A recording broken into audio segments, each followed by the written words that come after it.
Hello, everyone. Welcome back to The Big Life, Episode 7. Jordan Wick is here, co-host Sam Carey, two-time Defensive Player of the Week. Shout out, Sam. How you feeling? That's terrifying that you just said that out loud. But no, I'm feeling good. 1 week into Big Ten play, another big week coming back. Thank you, Jordan, for acknowledging that. That was definitely a surprise to me, but wouldn't come without my team. Ready just to get after it for one more week. How did this week look in college soccer for you, Jordan? This week was a bit crazy. A lot of ties going around. I know both of us kind of participated in that trend. That we did. All right, tell me about your tie. How was the game? It was good. It's my favorite game of the year, just knowing some of the players, growing up in Ohio, being an Ohio State fan for 18 years of my life before I came to MSU. So it's always my favorite game. It was pretty good. Felt confident in our play. Unfortunately, we didn't come out with the result we wanted. It's how it goes sometimes. So Absolutely. Illinois is a team that always plays us tough, and it's always a good game, and you can't take anything for granted against them. And we had a couple chances we probably should have put away early. We didn't, and they capitalized on a chance that we gave them. So credit to them on that regard. But I at least give our team a lot of credit for fighting back. They scored on us in about the 30th minute, and it took us until the 83rd to score back. That fight, throwing numbers forward, making it happen, and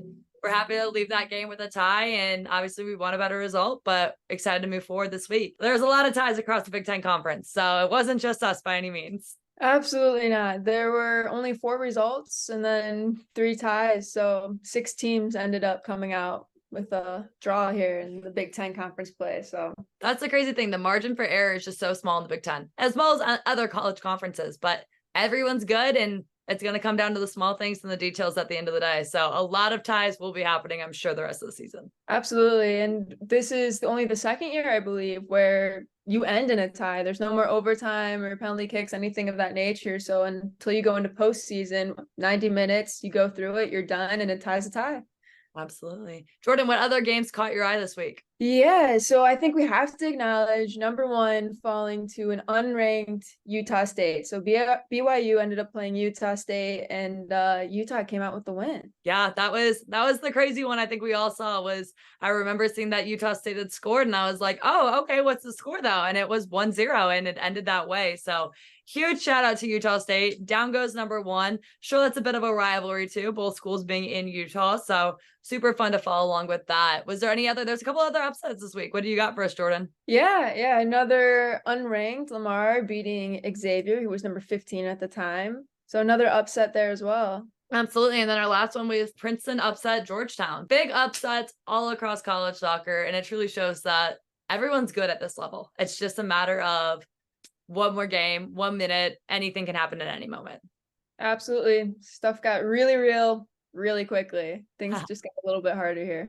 Absolutely. Well, guys, we are so excited to bring on the guests that we brought on for this podcast episode. Jordan and I just recorded the interview, and we had a little bit too much fun. There was quite literal laughs and tears shed. Did not think those tears would be from me. So you got to see what those moments are. But we brought on our moms. We hear about the life of a college soccer player all the time, but you don't hear that out with the family and the people that support us most. So Jordan, what was the best part about having your mom on? Yeah, just getting to kind of see her thoughts as she went through this with me. I mean, we've definitely had a lot of conversations, but when you go through this process, you kind of forget that you're not alone. Like, your parents are with you every step of the way, making just as much or a lot of times even more sacrifices than we are as athletes to make this all work and to make our dreams a reality. So hearing her thoughts as you went through all of this in this process, I think was really, interesting and eye-opening, because it's not just about me. And I think sometimes you forget that, this was my parents' process just as much as it was mine. So getting to hear their journey as well. What about you? I think that's it. I think every mother that maybe listens to this podcast, maybe every daughter that might as well, go grab your mom or your kiddo, spend some time with them, get in the car and turn on this podcast. Because trust me, it's going to be an episode you don't want to miss. Hey, Jordan, have you seen the Barbie movie? Well, duh. The Barbie world is centered around women, and it's so nice to see things finally starting to be made with women's bodies and change in mind. We're finally starting to see this change, and especially coming in sports. Yeah, we've seen equal pay, increased attendances and viewership, increased sponsorships for women. And yeah, this past World Cup was the first time that Nike made the national team jerseys specifically for women. It's about time. We're shaped differently than men, so it makes sense that would be comfortable in a different look or fit. Similarly, our sponsor today, Ida Sports, has been making cleats specifically for female players because, again, our feet are shaped differently than men's. It's brilliant. And it makes so much sense. They're backed by science, having studied female physiology and biomechanics. We carry our weight differently than men, we move differently, and all of that has gone into creating custom cleats to support our bodies in our game. All I know is that a sporty Barbie would definitely be wearing Ida cleats because they're made by women and for women. All right, everyone, we thought we would have the best guest possible. I think Jordyn and I would both agree that we are so, so lucky to get their crazy availability and get them on the podcast. And frankly put, for all the listeners of the pod, I don't know who you could learn better from than these two absolutely incredible soccer moms. So, Mom, thank you so much for coming on, and we're excited to have you. Thanks for having me. Awesome. And Lauren, thank you so much for joining us as well. For everyone who's listening, we have my mom here, Mama Carrie, who goes by Kim. She's in the town because we had a game yesterday and she wanted to spend the day with me. And Lauren's here as Jordyn's mom, and we're excited to dive deeper into the life of a college soccer mom and a soccer mom in general. All right, my first question is going to go to Lauren. When did you know that your daughter wanted to seriously take soccer, like as a serious commitment? And what was that like investing into her soccer to the degree that you did? Well, that's hard. Jordyn loved whatever sport she was playing. Jordyn would choose to play any sport we would allow her to play. We had karate, gymnastics, everything. So if she was playing basketball, basketball was her chosen sport. If she was doing soccer, soccer was her chosen sport. I don't think she actually chose soccer until high school. Really? I would say 9th, 10th grade is where she said, all right, realistically, like I have the best shot to go the furthest and do the most with soccer. And I love soccer. So that's the one I'm going to choose. Awesome. And what was that investment like for you guys? You know, we all know that like club soccer is expensive, and travel, and not just your money, but your time. And you have other kids. So what was that decision like for you saying, yeah, we're going to go all in on this? Jordyn is the oldest of the 5. And I remember doing travel soccer, which isn't really travel, it's local. And us thinking like, oh my God, I don't know, are we going to be able to handle it? Because, you know, her games are now like maybe an hour away. And we're like, well, we'll try. And then she was good. And everybody kept saying, she's not in club. She needs to be in club. We're like, well, what is this club thing? We said we would try it. That's all that my husband and I said we could do. When Jordyn started, we had a newborn. So we said, we'll give it a try. If it works, it works. If not, we can always pull back. Yeah. And that was always our attitude. Here we are, we're still doing it. So it just becomes your new norm. I think my husband and I, for years, people didn't realize we were married because it's only one of us at an event because the other one is doing something with one of the other kids. The commitment it's extreme. Absolutely. I don't know what else to. Yeah. Do you have anything to add from your experience, Mom, on that? As far as when you started taking soccer seriously? Yeah, what was that commitment like for you? I knew you were ready to take the commitment. You've always played soccer. You started playing soccer when you were 3. You played for local clubs and smaller name teams and stuff. But when you were willing to voluntarily leave playing with your friends to go play at a higher level club where you didn't know anybody, but that was just because you were taking soccer so seriously. That's when I knew you were ready to make the next level. And that was about 6th, 7th grade. Yeah. When you left the people that you'd played with since you were a baby. Yeah. To make that commitment. Investment wise, it was a big jump, and I don't have 5 kids, but I have another child. And so we were the same way. It was like, we didn't have to play zone. We played man to man. Dad and Zach would do something, me and you would do something, or vice versa. And we just had to split our time. And as a family, we gave up a lot of doing something with all 4 of us because somebody always had some commitment on the weekend that was going in an opposite direction. So do we call this the defensive tactics of being a soccer mom? How do you cover it all? Man to man versus zone. I like it. I like it. Exactly. Do you remember, Mom, the phone call with John Felton, the first club coach that called me, and kind of how that all went down? And I remember sitting in the kitchen with you and you guys kind of having that conversation of like, are we going to take this leap? And then it was like back to back to back. We were out of the state. You were in crutches. Did you ever have a moment where you were like, we made a mistake? Maybe when I picked up the phone. No, I'm just kidding. Yeah, that was tough. So, we said, okay, we'll try it right away. My husband back then, he worked weekends. We had a newborn. Somebody always had to be here. And then I ended up having surgery. I was supposed to have just a meniscus surgery. and I woke up to complete microfracture surgery. So Oh. I was total non-weight bearing with a newborn when we committed. She had these weekends, like 3 of them within a 2-month period, that we absolutely committed and said we were going to make this work. My husband being a police officer, they had something come up. He could not take her. It was me. I'm non-weight bearing on crutches, and I'm driving to, I believe it was Wags. It was, in Washington. And it was like a 7-hour drive. And it's like those commercials when I got out for her first game where, it's like maybe a short distance, but then it zooms in and it seems like it goes on forever and forever. So they're like, oh, we're playing on that close field over there. And in my mind, I'm like all the way over there. And I'm like crutching it. And she felt so bad. She's like, Mom, I'll help you. I'm like, no, you got to go. You got to go. So that was when I was like, this is real. And I'm leaving my, my little one at home. I mean, she's home, with dad and other people were helping out. But it was like, okay, this is going to be our new norm. And we made it work, and it ended up being a great weekend. And I still have very vivid memories. And luckily, those parents that I met, they were awesome. And, we worked together, and that's soccer life. That's You awesome. never had a moment where you were like, because I'm curious for this too, because we never really talked about it, where you second guessed maybe that decision for it, with it being so difficult so early, so quickly. If I regretted the decision or if I thought it was the right one for you. Both, I guess. Either one. The second we made the decision for you and I saw you play the first game, there was no turning back. So you just blossomed right away.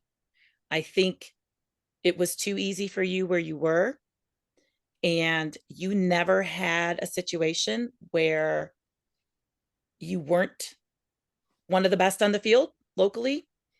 And I really liked that was going to be a life lesson for you. For the first time ever, you were going to have to work, and you weren't at the top. So I really thought that was important. And I thought no matter how difficult it is, again, I mean, your dad and I, the motto is we can only do what we can do. And it's just amazing how we always seem to somehow just do it. So no, I don't have any regrets. And right now, I think I feel so fortunate that was our series of events, and it turned out that way. And, hoping maybe your little sister, we're a little bit more knowledgeable for her. Yeah, for those of you that don't know, my sister, I'm the oldest of 5, the youngest one is 10 right now. So she'll be just kind of where I was starting that process. So Lauren may not be in this case because she does have a little bit to keep going and have those early soccer days. But me being your youngest mom, what do you miss most about being a soccer mom before your daughter went to college? Let's travel together. We used to travel to all the games together. We would go the weekends together, sometimes via plane to ECNL events in Seattle, or sometimes just long car rides to Michigan for Michigan Hawk weekends, things like that. So the car rides and the detours we took to I remember that one time you almost got left behind on the team bus. We were like pulling out. Someone's like, where's Sam's mom? You turn around, she's like sprinting, trying to catch the bus. We think only once or twice in 4 years did the parents drive with the kids. Probably because they left you behind. So I prefer the drives where it was just the 2 of us in the car together, and never made the most direct trip there. That's fair. That's fair. Did you take a bus to your team took a bus to your meets? Every once in a while we would. And so that was like always nice for like the girls, especially we would love like the times you could all like ride together and all the girls are joking in the back while the parents want us to shut up in the front. That happened quite a bit. And then I think after a few times of noise complaints, that stopped. Yeah. So it very quickly became like mom and I's trips. And those are definitely some of my favorite memories. What would you say, and Lauren, I'd love to hear yours as well. Do you have a like favorite moment that stands out of Jordyn's before she went to college? Well, my favorite, I can tell you a moment, but it does have to do with soccer, but it doesn't. All right. We were on this was after your graduation party. It was our last trip. So usually what would happen is, we'd have to divide and conquer. So if it was a long drive, I voted that my husband would take her on the long drives. They didn't have buses. It was always the parents. And if it was a flight, suddenly I may volunteer to go on the flight to the warm, Florida or Vegas places. I I'm was like, gonna you know say, what? I'll take this. depends on And the weather. The flight somewhere cold, you were out too. yes. Oh yeah. Yeah. Yeah. So it was a flight to Florida, and we get there, and it's going to be her last trip. This is the very last one. It was nationals, and she's going to be leaving for college in a couple weeks. And do you remember, Jordan? We're getting our rental car. And I go to the guy. I mean, there's like hardly any cars left. This is right after the COVID year, but COVID stuff is still sort of going on. And I said, "Oh, where's the, Mustang or Corvette that you're giving us?" And I think I rented like, Minivan, by the way, like huh? just to get a minivan. Oh Just no, it was even it was like a small compact car. You know what I think they were going to give us is the one with the little hamsters. What are those cars? Yeah, And the Kias. yes. So he's walking that way, and I go, this isn't the car, the Corvette or the convertible that I had, wanted.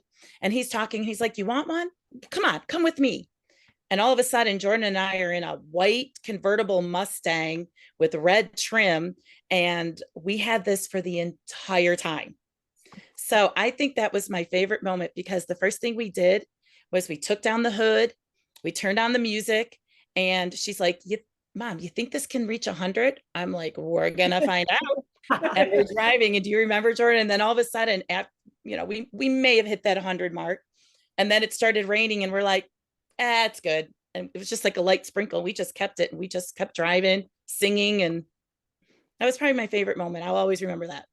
I remember it. It was like a aha moment. Maybe my mom actually is kind of cool. Breaking news, guys. Breaking news. It was. It was cool. But it was supposed to be, we weren't supposed to tell Dad. Now, if he watches this, he might know. So I didn't get a ticket. There you go. That's all that matters. All that matters. The only funny thing is that my senior year, my last ECNL trip too, we actually also got a cherry red Corvette driving that through. was the plan after 4 years of Really, doing if we're high going school. if we're going to Arizona, we're like, we gotta drive through the Grand Canyon in a Corvette. Like that just seemed like the natural thing. That's the two dummies from Missouri though. Didn't check the weather. Didn't realize that the Grand Canyon is cold. In November. Breaking news. So we really thought we were geniuses by driving through the Grand Canyon with a top down and no jackets. It was 22 degrees and snowy. So breaking news for anyone who wasn't aware, Arizona's cold.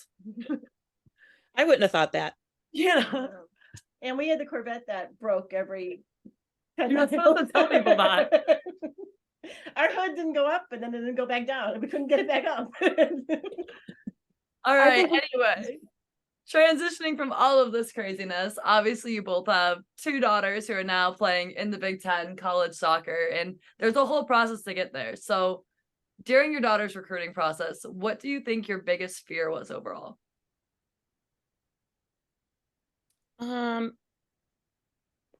Well, a lot of it was she was very independent. So my fear was her saying yes somewhere out of excitement, but not really thinking it through. So I'm sure she knows this, but she'd have her conversations, and we weren't allowed to be in the room. But I really did have confidence in her. After I heard her, the first couple, and she talked to us after, I was like, okay, she's got this. So it shifted. It was her, not my worry for her was when she was starting to get a couple offers and she had an idea of where she wanted to play, would have been she finds a school she really wants, and it wouldn't logistically have made sense financially or, whatever. And I worried about that. I worried she'd have her heart set to go here, but, she's very practical, and she would know, I want to go here, but really I should just go here. I was going to settle. Settle. That's the word. Thank you. Sure. Yeah. What do you think your fear was? Biggest fear was not finding the right fit. Finding with taking all the aspects into consideration, not just playing, but distance. Like your first offer came from a school in California, and you were so excited when you got that first offer. But I'm thinking to myself, you've always been a homebody. I don't know if you could handle parents only coming to one game a season because of flying out to California, or how often you would logistically get home and things like that. So after kind of reining in down the excitement and staying a little bit more Midwest, and then Midwest offers came in, I think he started realizing that it's not just about soccer, but it's about the big picture. Who's got the right academics, who's got the right distance from home, who's got the vibe on campus where you think that you would fit in non-soccer wise and things like that. So it was being able to put the whole picture together. Yeah. What point did you realize that this was kind of going to be our path? Because I know for me, a lot of the conversations were centered around kind of high school and making that team. At what point did you guys realize that we're going past that? This is going to be a reality where we're fighting for a spot to go to college and at a high level even. I think it was middle school, and see, Sam's a little bit different. Right between you and Sam, the recruit process changed, and so there were girls on her team that were going for college visits in 8th grade, and that was just an ECNL team, and that was just the way it happened. Now, her coach did not like that. He tried really hard to keep the process to not start until maybe the end of freshman year, but the truth of the matter is, somehow colleges were contacting the coaches in 8th grade, or somehow people were making visits, or you would go to an ID camp and questions would start being asked, and the process was somehow started. And so I knew about 7th or 8th grade that we were serious about it. I did not know what level of soccer she was going to play. I knew she would play collegiate soccer, but I was not sure until probably beginning of high school where her skill level fit. And that was a big part of 7th and 8th grade, was figuring out where does her school level fit when it comes to college soccer. Wow, yeah, because I think we definitely had different paths. Then I don't think I joined club until like 6th or 7th grade, where we even started looking at all of it as a whole. So what about you? We got to talk to college coaches when you were like a freshman in high school. My first unofficial visit was September of my freshman year of high school. Whereas now it's like junior year. So Yeah. things have just changed a lot, or between you guys. Yeah, wow. Wait, what was your first visit? September of my freshman year of high school. Wow. Yeah, Jordyn, I don't think you were even 100% that that's what you were going to do your freshman year. But by 10th grade, I think something clicked. And I think a lot of it had to do. So Jordyn was also part of that triangle, like you had talked about in your earlier podcast, where the college coach would reach out to, your club coach. And a lot of times it was an email, and then we would get these emails sent to us. And at first we're like, oh, okay, these are nice. But I think when they started coming in a lot more, and then maybe they would only mention just Jordyn or Jordyn and, one or two other players on the team, we started to say like this could really be a path.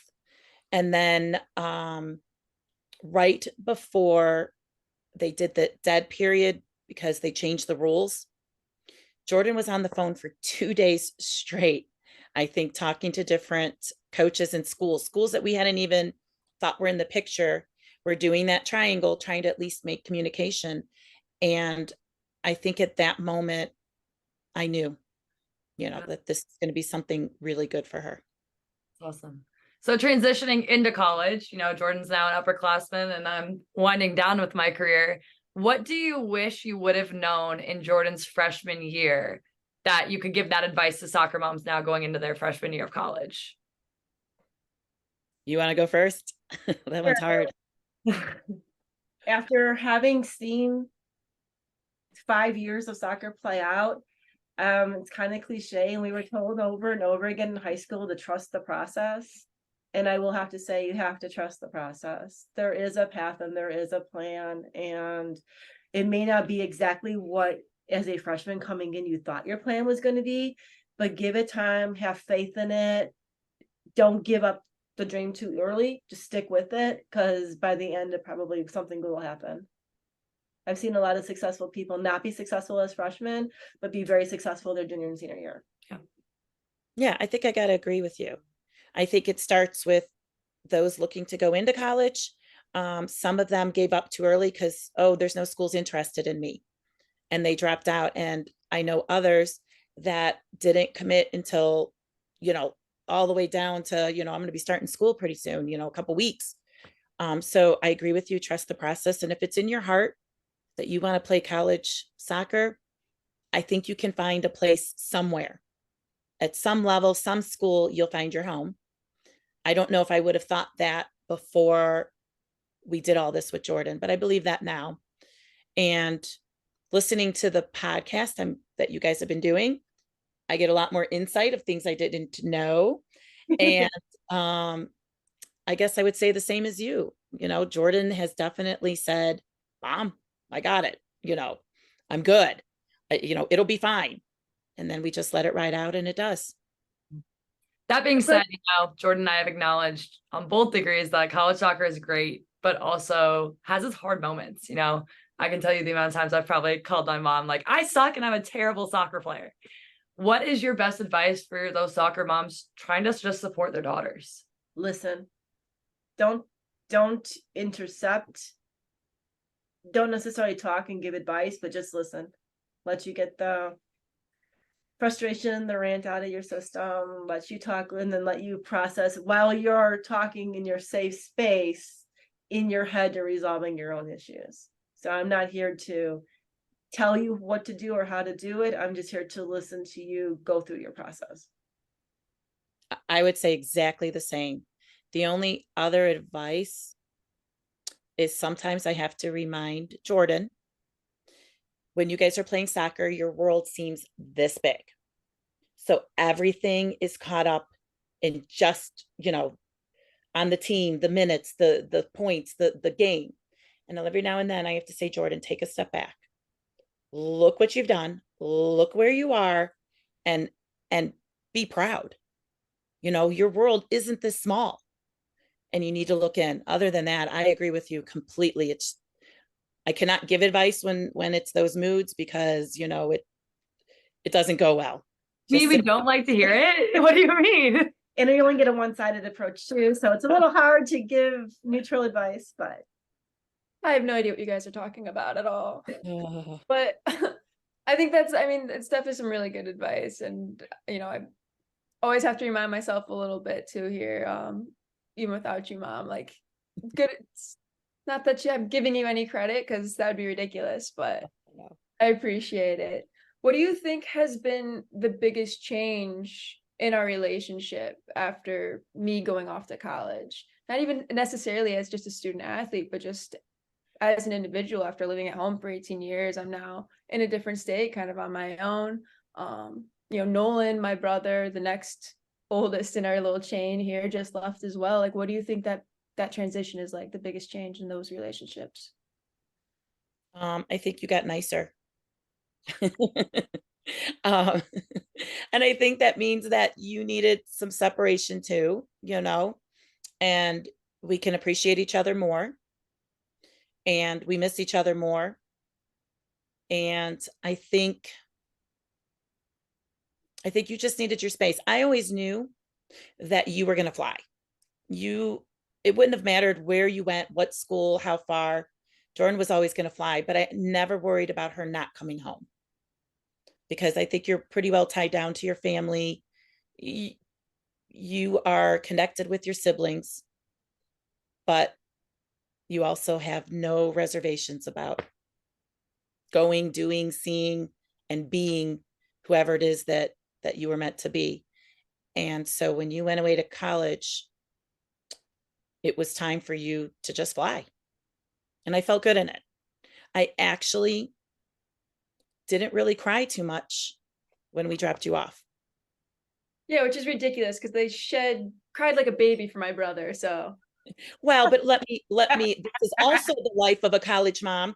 We go to move her in. We're up at the crack of dawn. I don't even know, 4 a.m. driving, because she's got to move in at 9. And we get there and she has 1 hour to get her key, set up her room, do everything. And then she's like, bye, Mom, I got to go. I got practice.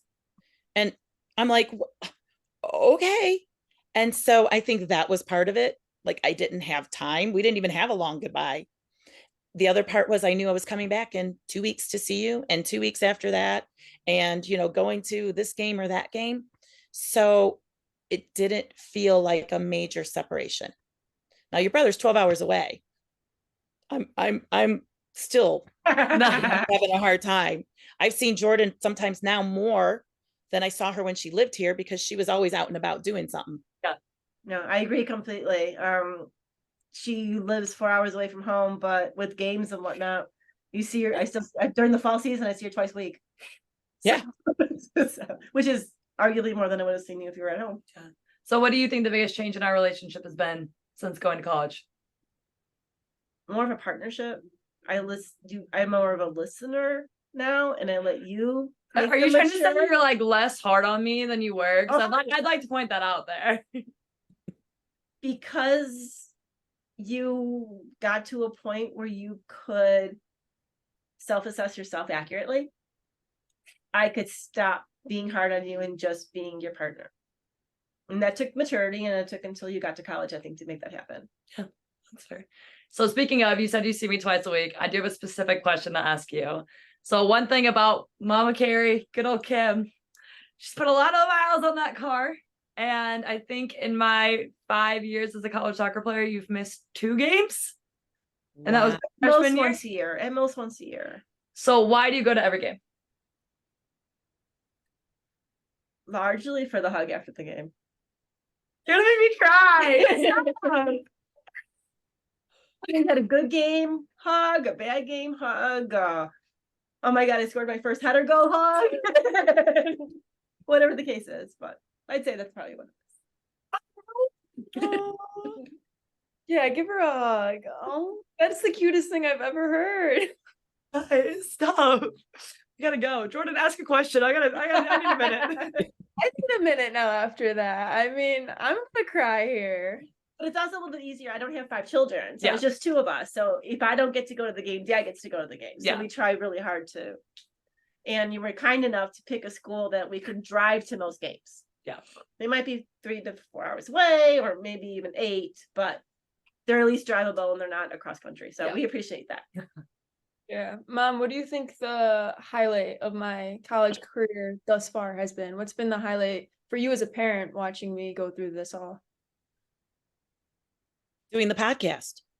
No, I'm just kidding. I mean, that's so cool, seeing you guys on here using soccer as an outlet for other things, where I know that you're able to take the skills, take what you know, take what you've learned, and be able to share it with others and expand on it.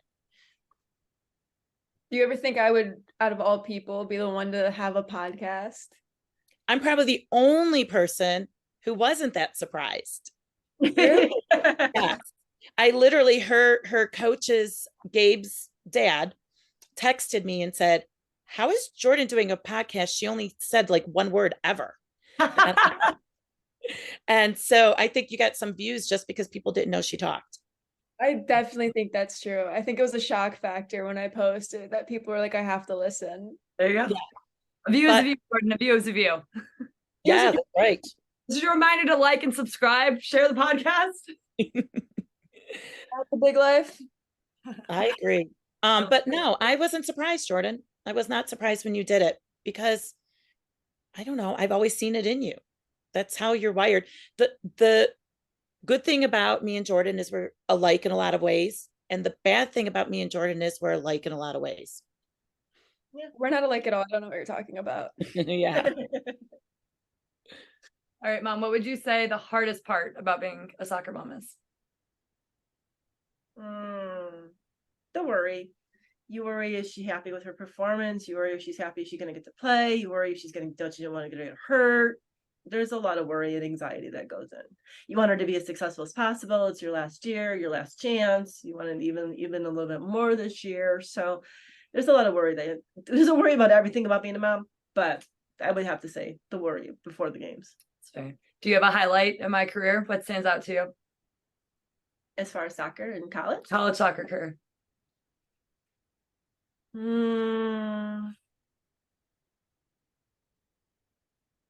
Honestly, nothing there's not a specific game that's a highlight.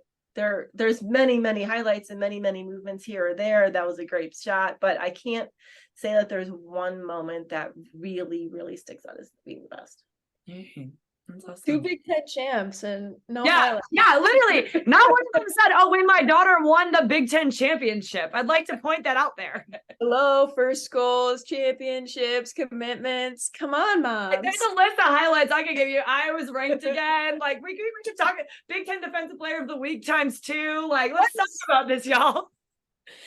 No, You know nothing comes to mind. Nothing's been good enough yet. We just haven't had that many highlights, I guess. Jeez. It's because we probably both knew that you guys had it in you. We're Yeah, not surprised at them. down. Huh? You're doubling down. It's not No. It's we probably both, I'm assuming, you know, we knew you guys had it in you. I'm proud of those moments. I'm excited in those moments.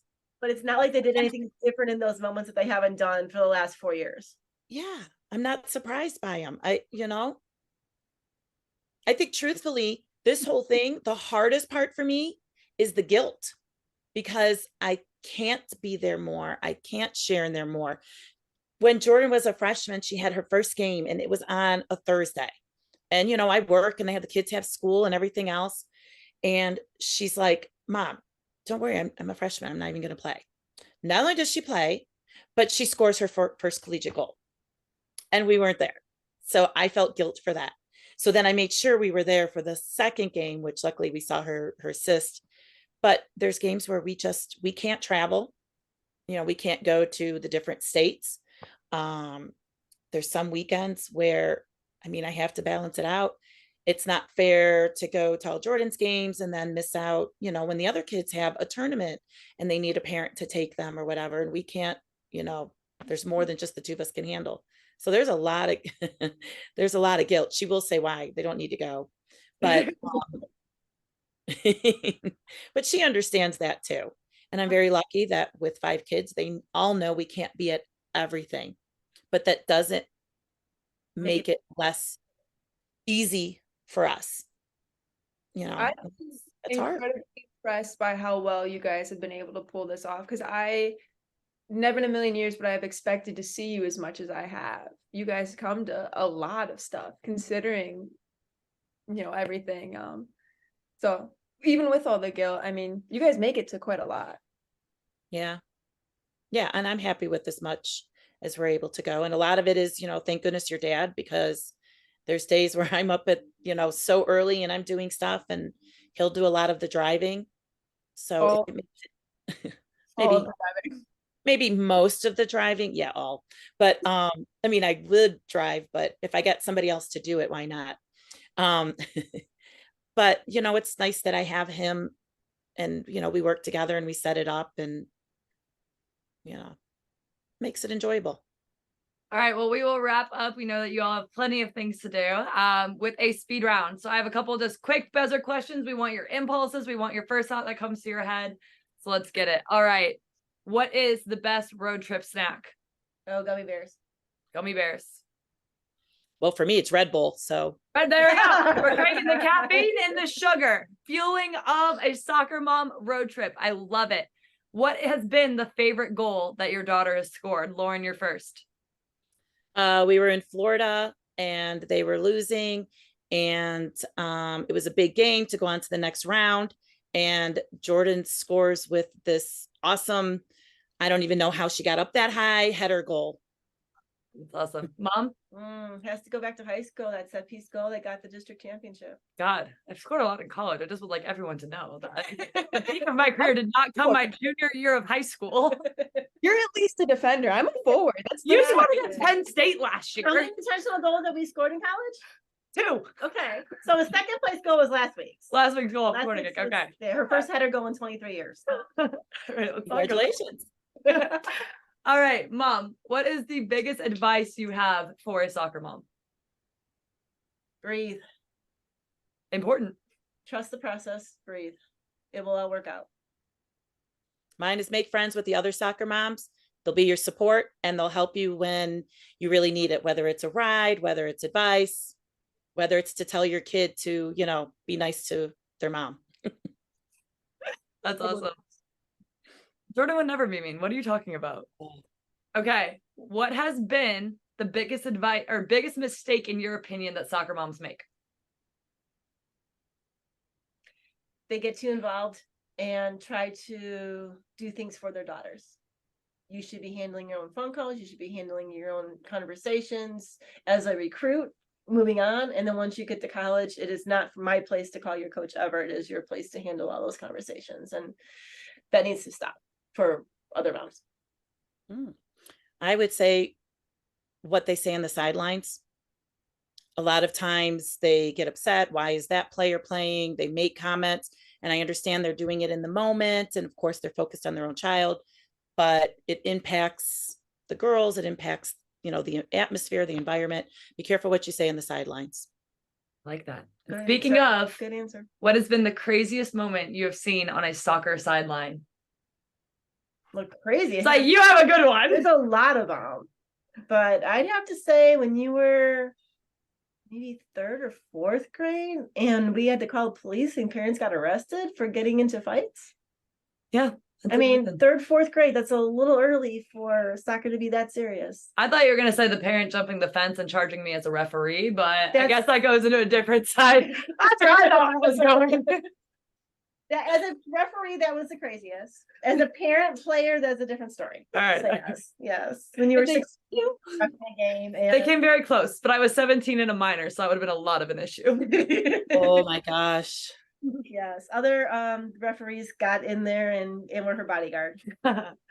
Lauren, do you have any crazy sideline stories, or do we just end on that?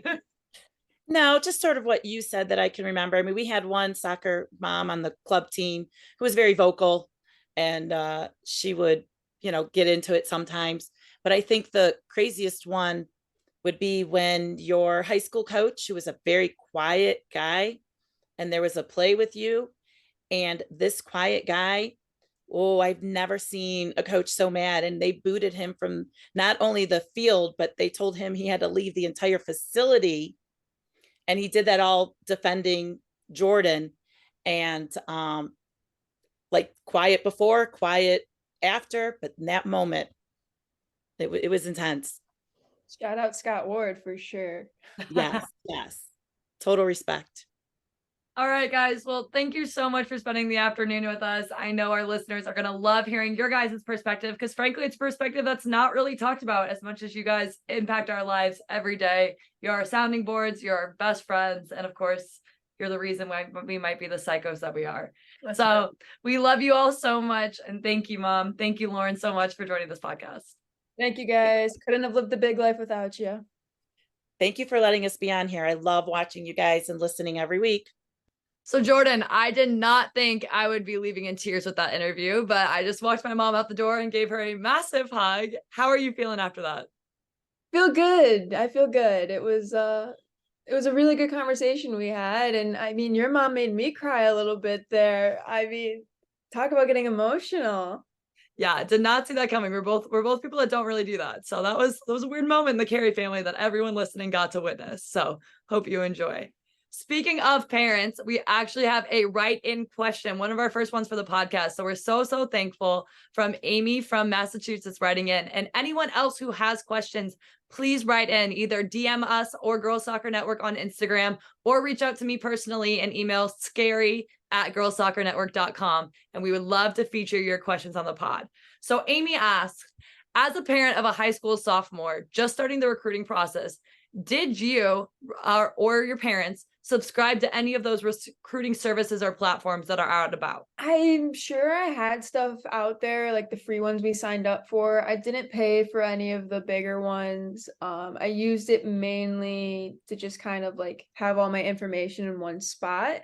But a lot of the stuff for recruiting, my coaches handle it, or, parents and things of that nature, where we'd send out emails with all of the information that the recruiting websites would have anyways, or I would just look up emails if I needed to do things of that nature. So I didn't really utilize them, but the recruiting process has changed so much since I've been through it, even more since you've been through it. So I'm not really sure how well they've adapted to all that.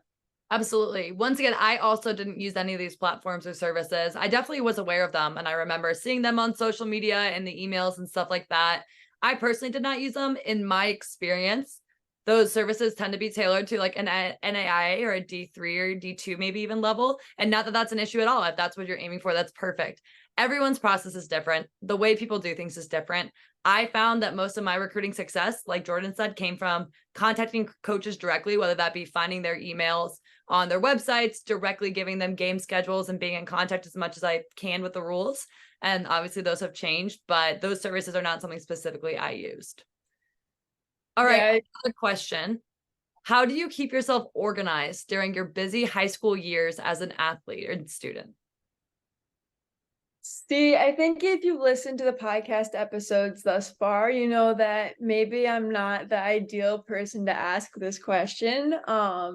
It was just always getting it done, right? So I had to make a lot of sacrifices and being aware that these are the deadlines, this is what I have to get done by now, and just doing it, kind of going through it, putting your head down and just kind of powering through whatever it was. I remember like there would be times where I would get back from practice because I was a 3-sport athlete all throughout high school. So I'd go to school, and then right after that, you'd have basketball or track practice. I'd go straight from there to my club practices. By the time you get home, you shower, you eat, I'm exhausted and it's super late. So I'd go right to bed, and I'd wake up at 4 a.m. to do my, AP chem homework or whatever it was at that time.